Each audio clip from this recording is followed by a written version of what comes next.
மேம்படுத்தப்பட்ட சமூக பொருளாதார வளர்ச்சியை அடைய மக்களுக்கு வழிகாட்டுவதே மக்கள் நீதி மையத்தின் முதன்மை பணி.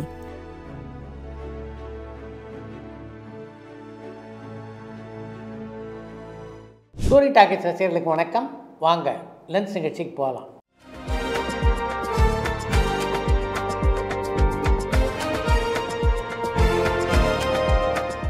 என்னம்மா முதல் கேள்வி? இயக்குனர் மணிரத்னம் சார் பேட்டிகளில் பேசும்பொழுது அவர் ஹிந்தியிலேருந்து தமிழுக்கு நடிக்க வந்த நடிகர் மாதிரியே பேசுகிறாரே, அவர் தமிழ்நாட்டை சேர்ந்தவர்னா அவர் அழகான தமிழில் பேசுறது இல்லையே, இது எதனாலன்னு பொள்ளாச்சியிலிருந்து விக்னேஸ்வரன் கேட்டிருக்காங்க. தமிழ்நாட்டை சேர்ந்தவர்கள் எத்தனை பேர் அழகு தமிழில் பேசுகிறாங்க? மணிரத்னத்தை பொறுத்த வரைக்கும் அவர் பெரும்பாலும் தன்னுடைய படங்கள் மூலம்தான் அவங்களோடு பேசுகிறார். அந்த படங்களில் அழகு தமிழில் தான் அவர் பேசுகிறார்.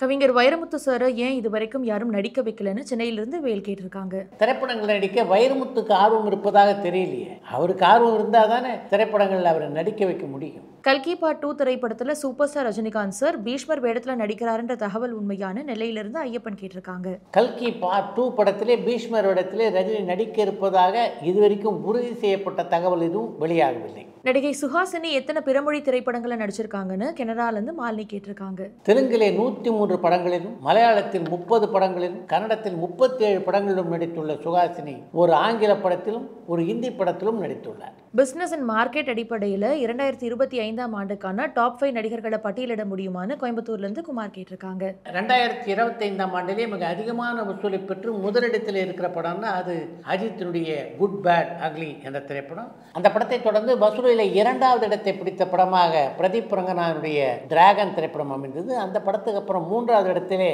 சூர்யாவுடைய ரெட்ரோ, 4வது இடத்திலே சசிகுமாருடைய டூரிஸ்ட் ஃபேமிலி, 5வது இடத்திலே விஷாலுடைய எம்ஜிஆர் திரைப்படம். இந்த பட்டியலின் அடிப்படையிலே 2025ஆம் ஆண்டின் டாப் ஆக்டர்ஸ் யார் என்பதை நீங்களே கூட முடிவு செய்து கொள்ளலாம்.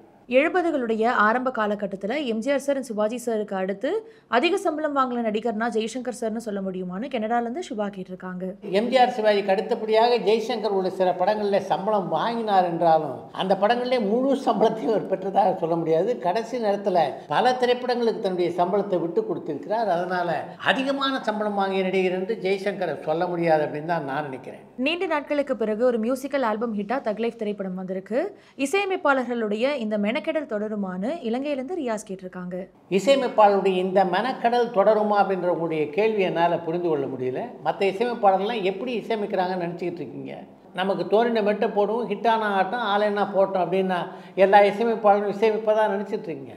ஒவ்வொரு இசையமைப்பாளரும் உயிரை கொடுத்து தான் இசையமைக்கிறாங்க. பாடல் இருக்கு, அது நம்ம என்ன தான் முயற்சி பண்ணாலும் அமையணும்.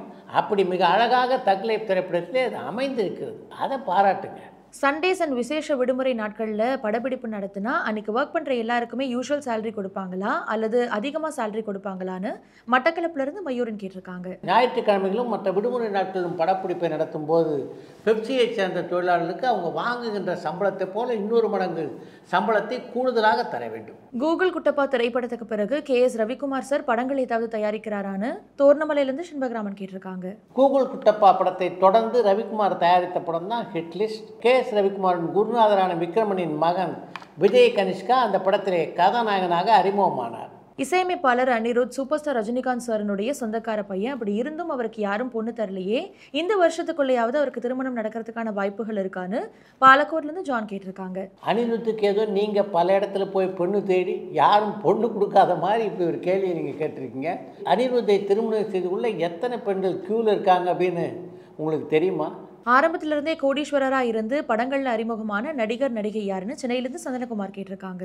ஆரம்பத்திலேயே கோடீஸ்வரர்களாக இருந்து சினிமா உலகில் அறிமுகமான நடிகர் நடிகைகள்னா நடிகர்களுடைய வாரிசுகளே சொல்லலாம். உதாரணத்துக்கு நடிகர் திலகத்தினுடைய மகனான பிரபுவை சொல்லலாம், நவரச திலகம் முத்துராமனின் மகனான கார்த்திகை சொல்லலாம், இப்படி ஒரு சிலரை சொல்லலாம். டான்சர்ஸ் யூனியன் அசோசியேஷனில் சொல்லப்படுற லியோ திரைப்படத்துக்கான ஸ்கேம் என்ன, அதை தெளிவுபடுத்த முடியுமா? அதுக்காக பணம் செலுத்தின எந்த ஆதாரமுமே இல்லையே, அதுக்கான காரணம் என்ன? And Lokesh Kanagaraj sir, Vijay sir இந்த பிரச்சனையை ஏன் தீர்த்து வைக்க உதவக்கூடாதுன்னு ஷான் மலேசியாவிலேருந்து கேட்டிருக்காங்க. படத்திலே பணியாற்றுகின்ற நடன கலைஞர்களுக்கு பணம் கொடுக்க வேண்டியது தயாரிப்பாளர் வேலை. அந்த வேலையை அந்த தயாரிப்பாளர் சரியாக செய்து விட்டதாகவே சொல்கிறாங்க. அதை வாங்கி நடன கலைஞர்களுக்கு கொடுக்க வேண்டியது நடன கலைஞர்களுடைய சங்கத்தினுடைய வேலை. இதில் லோகேஷ் கனகராஜும் விஜயும் எப்படி தலையிட முடியும்? தக் லைஃப் திரைப்படத்தினுடைய ரிலீஸ் கர்நாடகாவில் தடை செய்யப்பட்டிருக்க நிலையில தமிழ்நாட்டில் பல அரசியல் கட்சி தலைவர்களும் கமல்ஹாசன் சாருக்கு சப்போர்ட் பண்றாங்க. ஆனா இந்த நிலையில விஜய் சாரனுடைய தமிழக வெற்றி கழகம் இது பத்தி எந்த ஒரு கருத்துமே தெரிவிக்காம இருக்காங்களே, இதுக்கான காரணம் என்னன்னு லண்டன்ல இருந்து ராம் கேட்டிருக்காங்க. தமிழக வெற்றி கழகத்தினுடைய தலைவரான விஜய் ஒரு நடிகர் என்பதை நீங்கள் மனதிலே வைத்துக் கொள்ள வேண்டும். இந்த பிரச்சனையை பற்றி விஜய் ஏதாவது பேசினார் என்றால் அவருடைய ஜனநாயகம் படத்துக்கு அங்கே பிரச்சனை எழக்கூடும் அப்படின்ற அச்சம் அவருக்கு இருக்கும் இல்லையா? இன்னொரு முக்கியமான விஷயத்தையும் உங்களுக்கு நான் சொல்ல விரும்புகிறேன். கமல்ஹாசனுக்கு ஆதரவு தெரிவித்து தென்னிந்திய நடிகர் சங்கத்திலிருந்து ஒரு அறிக்கையை அனுப்பியிருந்தார். அந்த அறிக்கையில் கையெழுத்து போடுவதற்கு கூட அந்த நிர்வாகிகளுக்கு துணிச்சல் இல்லை. அப்படி கையெழுத்து போட்டால் நமக்கு ஏதாவது ஆபத்து வந்து விடுமோன்ற அச்சம் தானே அதுக்கு காரணமாக இருக்க முடியும். விரும்பாண்டி படத்துக்கு முதல்ல சண்டியர்னு பெயர் வச்சதுனால என்ன மாதிரியான பிரச்சனைகள் வந்துச்சுன்னு சொல்ல முடியுமான்னு பொள்ளாச்சியிலிருந்து விக்னேஸ்வரன் கேட்டிருக்காங்க. சண்டியர் என்று அந்த படத்துக்கு பெயர் வைக்கக்கூடாது என்றுதான் முதலிலே எதிர்ப்பு கிளம்பியது. அப்படி அந்த பெயரிலே படப்பிடிப்பு நடந்தால் அந்த படப்பிடிப்பு நடப்பதிலே பல பிரச்சனைகள் எழும் என்ற அச்சுறுத்தலும் கமல்ஹாசனுக்கு தரப்பட்டது. அதன் காரணமாகத்தான் சண்டியர் என்ற அந்த பெயரை விரும்பாண்டி என்று மாற்றினார் கமல்ஹாசன். தனுஷ் ஐஸ்வர்யா மீண்டும் இணையறதுக்கான வாய்ப்புகள் உண்டான்னு பெங்களூர்ல இருந்து வசந்த் கேட்டிருக்காங்க. தனுஷ் ஐஸ்வர்யா இருவரும் இனி இணைய வாய்ப்புகள் இருப்பதாக தெரியல. ஜெயிலர் பார்ட் 2 படத்தினுடைய அப்டேட்டை இன்னும் ஏன் சன் பிக்சர்ஸ் நிறுவனம் வெளியிடாம இருக்காங்க? படம் பொங்கலுக்கு வெளியாகிறதுக்கான வாய்ப்புகள் இருக்கான நிலையிலிருந்து ஐயப்பன் கேட்டிருக்காங்க.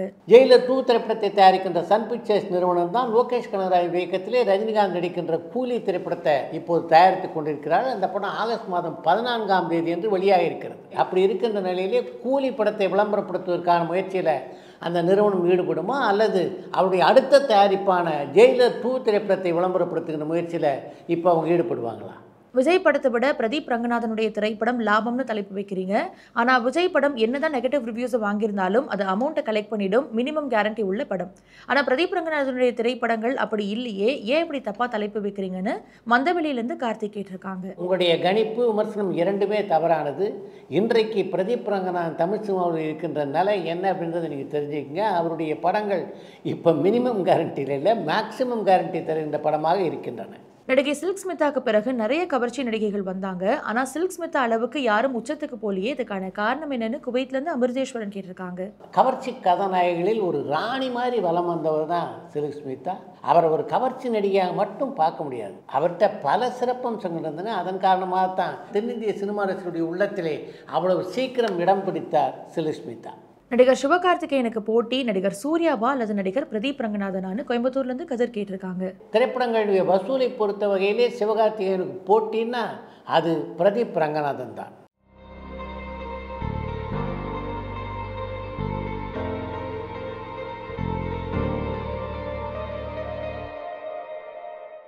தமிழ் சினிமாவில் முதலாக எந்த ஹீரோயின் நெகட்டிவ் ரோல் அல்லது ஆன்டி ஹீரோயின் கதாபாத்திரத்தில் நடிச்சாங்கன்னு கோயம்புத்தூர்லேருந்து அஜய் கேட்டிருக்காங்க. தமிழ் சினிமாவிலே வில்லி வேடத்தில் நடித்த முதல் கதாநாயகி என்று சுந்தரிபாயை சொல்லலாம். பல திரைப்படங்களிலே கதாநாயகியாக நடித்திருந்தவங்க சம்சாரம் என்ற திரைப்படத்திலே வில்லியாக நடித்திருந்தாங்க. அந்த படம் 1951ஆம் ஆண்டிலே வெளியானது. அடுத்து இன்று ஒரு தகவல்.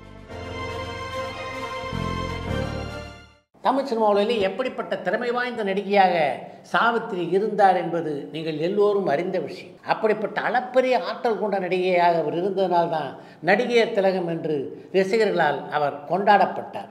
தெலுங்கிலும் தமிழிலும் எத்தனையோ திரைப்படங்களில் சாவித்திரி நடித்திருந்தாலும் அவருக்கு மிகப்பெரிய அடையாளத்தை தந்த படம்னா அது வேதாந்தம் ராகையாவின் இயக்கத்திலே உருவான தேவதாஸ் என்ற திரைப்படம் தான். இந்த இடத்துல அந்த படத்தை பற்றி கூடுதலான ஒரு தகவலையும் உங்களுக்கு நான் பகிர்ந்து கொள்ள வேண்டும் என்று விரும்புகிறேன். அந்த படத்தில் சாவித்திரி ஏற்றிருந்த அந்த பார்வதி கதாபாத்திரத்தில் நடிக்க முதலிலே ஒப்பந்தமாகியிருந்தவர் சவுகார் ஜானகி. என்ன காரணத்தாலும் அந்த பட நிறுவனத்தினர் கடைசி நேரத்திலே அவரை ரத்து செய்துவிட்டு அந்த கதாபாத்திரத்திலே சாவித்திரியை நடிக்க வைத்தார்கள். 1953ஆம் ஆண்டு தேவதாஸ் திரைப்படம் வெளியான போது அந்த படத்தை பார்க்க வந்த மொத்த ரசிகர்களையும் தன்னுடைய நடிப்பால் கட்டி போட்டார் சாவித்திரி. பார்வதி என்ற அந்த கதாபாத்திரத்திலே தேவதாஸ் திரைப்படத்திலே சாவித்திரி நடிக்கலை, பார்வதியாகவே வாழ்ந்தார். அந்த படத்தினுடைய வெற்றியை தொடர்ந்து தமிழிலும் தெலுங்கிலும் பல திரைப்படம் நடிக்கக்கூடிய வாய்ப்பு சாவித்திரியை தேடி வந்தது. அப்படி அவருக்கு வந்த வாய்ப்பில் ஒரு முக்கியமான வாய்ப்பு தான் மனம்போல் மாங்கல்யம் என்ற படத்தில் நடிக்கக்கூடிய வாய்ப்பு. மனம்போல் மாங்கல்யம் படம் தான் சாவித்திரிக்கு ஒரு துணையையும் தேடி தந்தது. அந்த படத்தில் நடிக்கும்போது தான் ஜெமினேசனுக்கு அவருக்கும் காதல் மலர்ந்தது. அவர்கள் இருவரும் மனம் புரிந்து கொண்டார்கள். அடுத்த சாய் சித்ரா நிகழ்ச்சியிலே பங்கு பெறுகின்ற விருந்தினர் ஒளிப்பதிவாளர் ரவி கே சந்திரன்.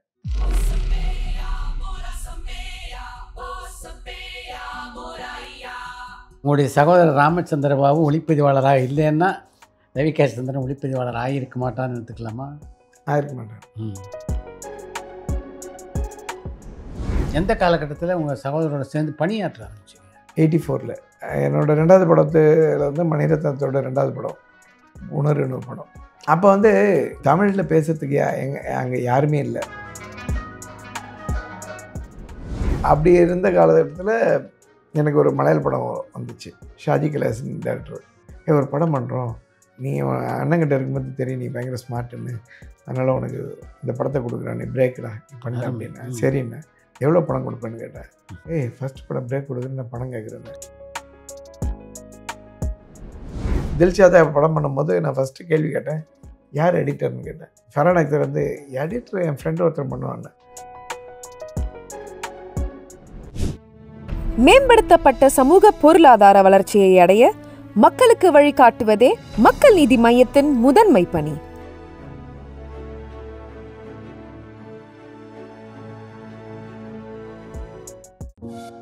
பரபரப்பான சினிமா செய்திகள், நட்சத்திரங்களின் பேட்டிகள், சினிமா வரலாறு ஆகியவற்றை பார்க்கவும் படிக்கவும் உங்களுக்கான இணையதளம் tourantalkies.co.